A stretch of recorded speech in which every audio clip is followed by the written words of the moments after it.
So what is a real estate appraisal? My name is David Brooke and I'm a certified real estate appraiser and a real estate broker, and I'm going to explain to you everything you wanted to know about real estate appraisals. So what is a real estate appraisal? A real estate appraisal is an expert opinion of market value completed by a real estate appraiser. The reason for this is because lenders and buyers want to ensure that the purchase price of whatever property they're purchasing is actually worth what they're buying it for.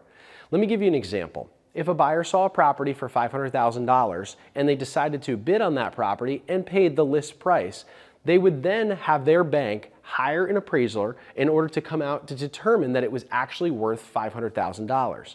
In the event that the property was worth $500,000 or more, nothing extra would happen because the bank and the buyer would both determine that the purchase price for the property was at least commensurate with the valuation that just came back from an independent and unbiased third-party expert opinion of market value. But what happens if the appraiser indicates that the market value is actually less than the purchase price? Well, a number of things can happen. Well, number one, the buyer can contest the valuation. At certain times, appraisers aren't provided with as much information as potentially they could be. In such cases, buyers can simply go back over to their lender and state, maybe there were certain sales that were not considered or certain updates that were not mentioned within the appraisal. And perhaps a real estate appraiser may take this additional information into consideration in order to revise the indicated market value that's presented within the appraisal. Once again, if the appraiser determines that the purchase price is at the purchase price or greater, no other effect occurs, as both the buyer and the seller have agreed that the actual market value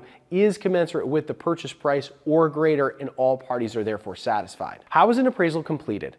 Well, an appraiser is going to schedule a time in order to visit the property for an interior inspection of the home. The appraiser is going to look into attics, crawl spaces, basements. They're going to look at the roof. They're going to look at many of the mechanicals of the property in order to determine the condition of the home.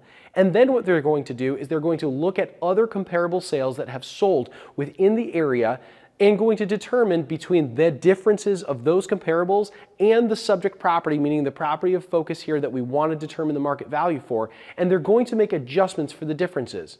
In this example, if one of the properties that sold that was similar to the subject had an additional bedroom, they may make an adjustment to say an additional bedroom in this sort of market is going to afford $25,000 in value. Let's take that away to match the subject property.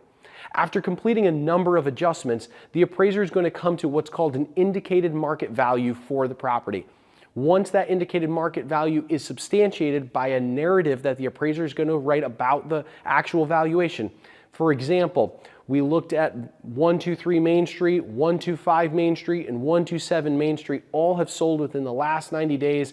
We've determined that these properties are generally similar to our subject property at 123 Main Street, and we've determined that the property should sell for $500,000.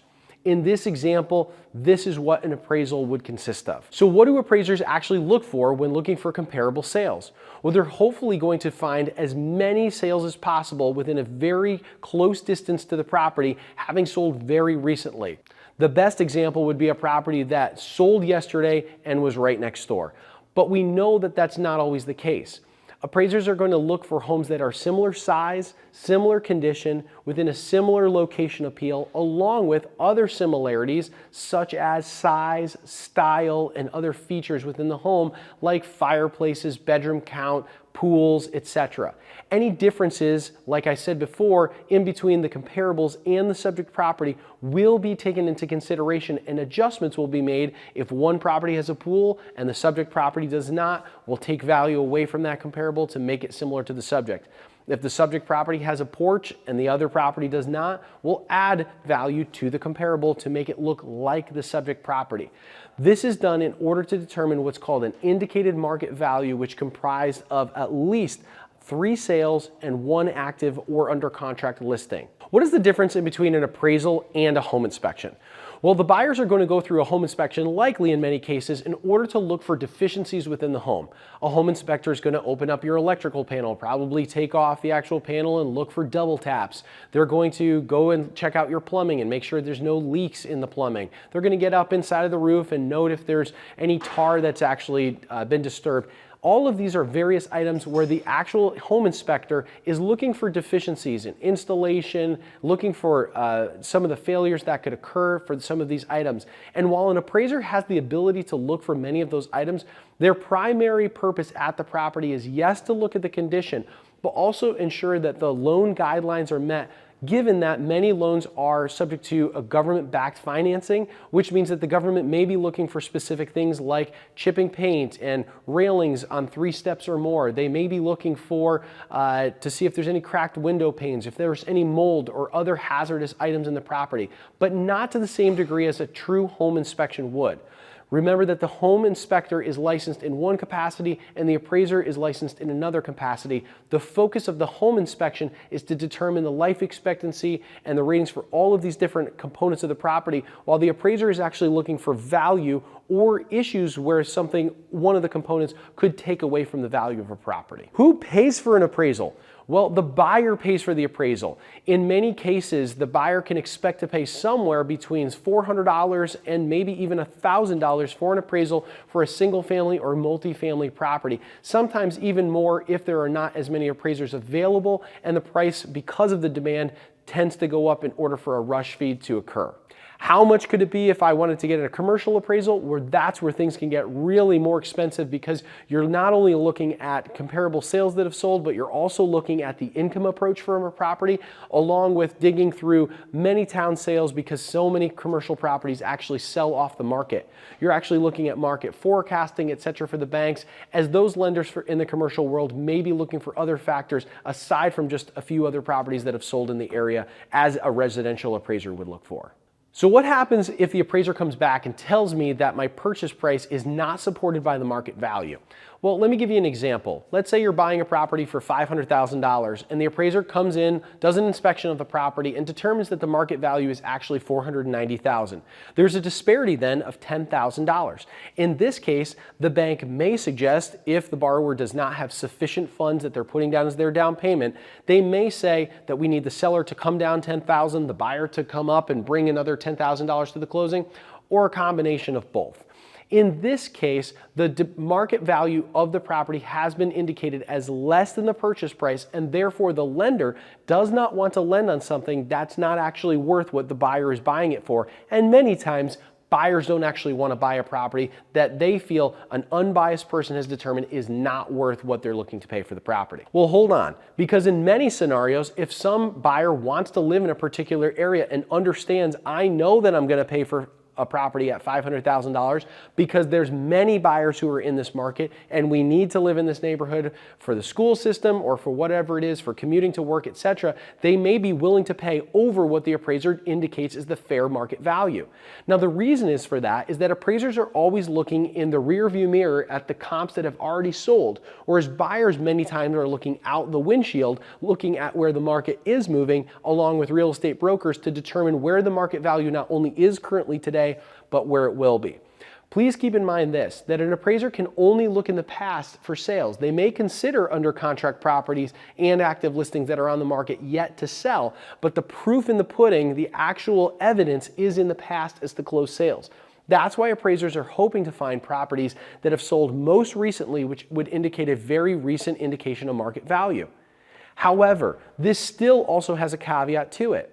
Unless the property was purchased for cash and closed in one day and sold yesterday, the actual market that they're looking at, even for properties that sold within 30 days, were put under contract 30 days prior or maybe even 60 days prior, and in some cases longer than that if there's other contingencies involved.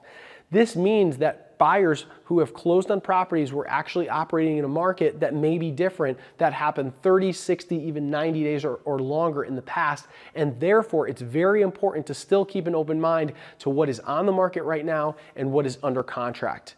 Very good appraisers will often call other agents in the market and ask them how their property did. Did they receive multiple offers? Is the property likely going to close over its list price, etc., in order to provide more context in the report and in their narrative to explain what's happening in the appraisal report and in the market. Let's talk about bias. I'm a real estate appraiser and I'm also a broker. In a real estate appraisal, you want to be an unbiased expert looking at a subject property. And the reason for that is your fee is actually not determined whether a property closes, goes under contract, gets listed, or anything like that. The outcome of what happens with that property in a sale is not tied to your fee. Your fee is simply determined as a flat fee given for your services of time. In this regards, a real estate appraiser may be completely unbiased as to the property as to whether that property sells at a specific purchase price or not, and their determination of market value should once again be unbiased. Many lenders and buyers seek this because a lender wants to make a deal work, a buyer wants to make the deal work, so does the seller and all brokers involved. This is why an appraisal is very different from a broker's price opinion or a BPO. It's different than a CMA. It's different than anything that's produced by a broker because a broker has an intrinsic determination to sell a property or to get a property under contract at a specific price so that their fee can be obtained as they only get paid when a property actually closes. People often ask, how is an appraiser hired? Well, when you apply for a loan, your mortgage broker or banker is going to simply go to what's called an appraisal management company or an AMC. Those companies have a panel of appraisers that are ready and available for appraisal assignments. Those are randomly selected and then assigned appraisals throughout the state. That way, there's no consideration given to one appraiser actually specifically going to one specific property, so that there's no collusion or bias that gets involved within the process. This allows a distance in between the consumer and the appraiser, and from the broker to the appraiser as well, to create as unbiased of a scenario as possible. So how should a seller or buyer prep for an appraisal? Well, a buyer doesn't need to prep for an appraisal at all because the buyer is simply over here waiting for the appraisal to come back from the bank, and their broker is as well. In this case, a seller's agent is likely going to meet an appraiser at the property to describe as much about the property as possible because out of the two brokers, the seller's broker likely knows a little bit more about the property or can share all of the updates from the actual sellers as possible. There is an inherent bias from the seller trying to get the appraiser to evaluate to the property as much as possible. And on the buyer's side, the buyer's agent may try to influence the appraiser to pull in the property a little bit less if they want to try to negotiate with the seller or to influence them higher in order to make the loan work. What's determined as very traditional is that the seller's agent will meet the appraiser at the property and give them a list of updates and potentially comps that they used in order to determine the market value for the property. So what should a seller do? A seller should ready their home just like they would for a showing. Clean it up, get it into its best condition possible so that an appraiser can see. Be very clear about the updates that you've done to the property. An appraiser is going to look to see if kitchens and bathrooms have been updated within the last 5 years, 10 years, 15 years, as all are indications on their appraisal report. They're going to look for things like your gutters, your roof, your windows, and determine what type of condition that they're in. So showcase for them when they were last replaced or the condition of them. If you've had things serviced such as your boiler, etc. Give a list of all of the updates that you've possibly done so the appraiser understands the true condition of the home when they're going to compare it to other properties that are in the area. When is an appraisal not required within a real estate transaction? Well, many times there's cash purchases, in which case a buyer can simply determine for themselves they're fine with the market value and there's no lender in the mix to determine or ask for, require an independent party determine the market value of the property because no lending is actually occurring. Another opportunity may be if a lender determines on their own through their own valuation software that the property is worth much more than the purchase price and can also determine that a buyer has put a significant down payment such that their loan requirements or their limits of loan to value ratios are adequately satisfied and therefore they do not need to order an appraisal on the property, in which case we would call this an appraisal waiver. So we just talked about who shows up to the appraisal and why they do. Typically it's a seller's agent and potentially even a seller may be present at the property. Can a buyer show up? Can the buyer agent show up? There's actually no rules stating that a buyer or a buyer agent can't show up, and this is typically determined by local tradition and what the seller will allow, as it's simply their property and they can allow access to the home or not. In any case, It's highly recommended that both the buyer and the seller are not present. Keep the professionals involved, as that's what they're there for, to determine and give a little bit of space. Remember, if an appraiser at any time feels that there's bias involved, they can quickly enact what's called Dodd-Frank, and they can say that I am being influenced by others in this process, I'm recusing myself from this appraisal, and they can even report the professionals involved for licensing review. This is a very strict and serious thing, so I would take that with strong consideration to leave it up to the professionals and let them show up to the appraisal. So why do I need an appraisal if I'm going to refinance my home? Well, many people actually want to refinance their home to lower their interest rate because they found an interest rate that's on the market right now that's better than the one that they have, or they want to do what's called a cash out refinance and take the equity out of their property to do repairs or take a vacation or anything that they'd like to do. And in this regard, a lender is going to want to determine what the fair market value of their property would be in the event that they had to sell the property. Why is this? Banks don't want to lend a certain amount of money that's not collateralized by the actual property. If a bank wants to give you a $500,000 loan, they want to make sure that the property is actually worth $500,000 or more. And that's supposing that they're going to lend you 100% of the value, which many times they will not. In many cases, banks have what is called loan to value ratio. And in that, they're going to determine, we'll give you 80% of the property's value, we'll give you 70% of the market's value, or any other percentage scenario. In which case, if your property was worth $500,000 and they had an 80-20 rule for that, they would lend you up to $400,000 on the property, whether that's in a cash out refinance or refinancing your mortgage amount. For more information about real estate appraisals, or if you just want to understand the fair market value of your property, feel free to reach out below. We've got links below in the description for you to reach out. Please subscribe to this and click that little bell so you get more information about the real estate industry. From me, David Brooke, thanks so much for watching. Have a great day.